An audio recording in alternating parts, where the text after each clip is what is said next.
আয়াতুল কুরসি এটা কোরআনের সবচাইতে দামি আয়াত। ৬,২৩৬টা আয়াতের মধ্য থেকে সবচাইতে দামি আয়াত এটা। আযম আয়া ফিল কোরআনিল কারীম, আল্লাহর কোরআনের সবচাইতে দামি আয়াত, the greatest verse in the কোরআন।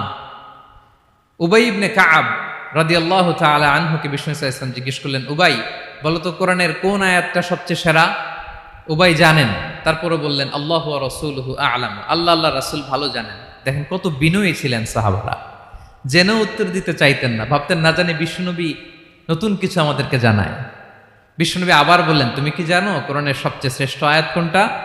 এবার উবাই ভাবলেন এবার আমি উত্তরটা দিয়েই দেই। তিনি বললেন আয়াতুল কুরসি, আল্লাহু লা ইলাহা ইল্লা হুয়াল হাইয়ুল কাইয়ুম, এটা শ্রেষ্ঠ আয়াত। বিশ্বনবী খুশি হয়ে উবাই ইবনে কাবের বুকে একটা চাপড় মারলেন, এরকম আদরের চাপড় দিয়ে বললেন, লিয়াহনিকাল ইলমু ইয়া আবুল মুনজির, হে আবুল মুনজির, জ্ঞান এবং প্রজ্ঞা তোমার জন্য মোবারক হোক, তুমি ঠিক বলেছো। সুবহানাল্লাহ পড়ে।